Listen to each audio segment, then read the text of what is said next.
My name's Harry Brockman. I've been in television and video production for over 25 years. I worked for a number of different companies where I worked for other people right out of college. Spent some time with them getting better at what I did. Had a small ownership in a company that I worked for 6-7 years. And then the company began to fail.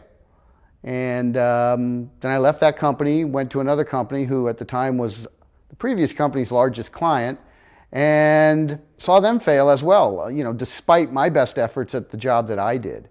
And after 2 of those episodes, I pretty much decided that next time it was going to fail because of me, not because of what some people above me did or bad decisions they made. One advantage I have as a small businessman is being able to be nimble. I can change quickly. I don't have a big bureaucracy to deal with. I don't have a chairman of the board to answer to.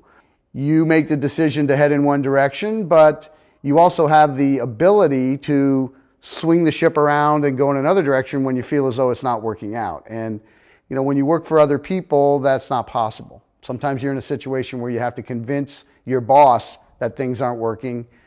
Sometimes he doesn't believe that maybe a decision he made isn't working.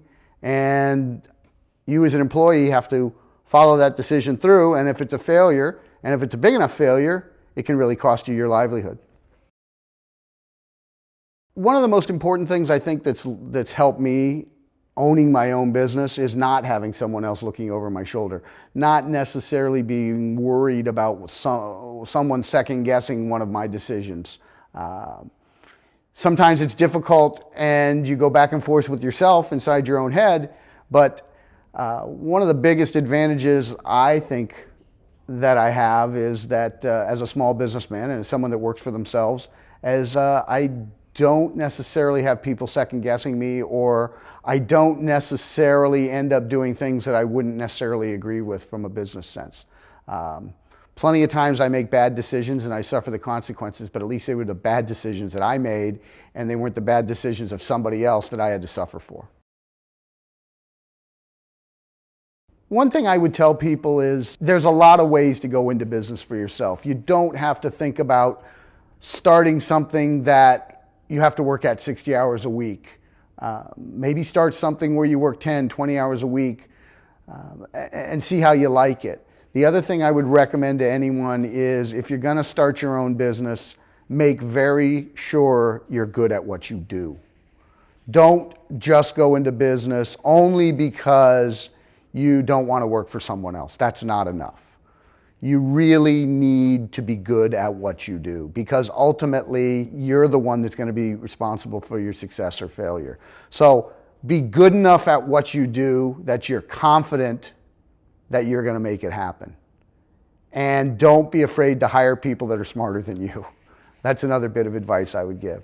You know, as much as I've harped on how much it's about the decisions you make, it's also about the decisions you make on the people that you hire.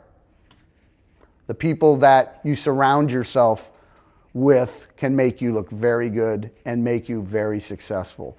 And when you have those good people around you, make sure you reward them. What I try to do to keep myself successful as an entrepreneur every day is really work as hard as I can. It makes you want to put forth the effort because you know your effort makes a difference. So because I'm not necessarily answering to someone else, I feel the freedom that I can work as much or as little as I want, because ultimately it's about the results.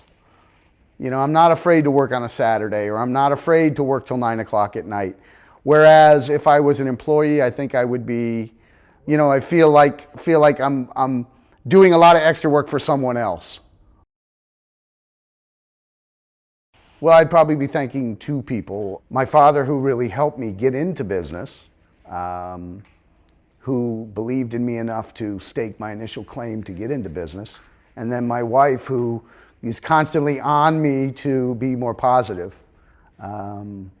Probably those 2 people have had more to do with my success than anyone else.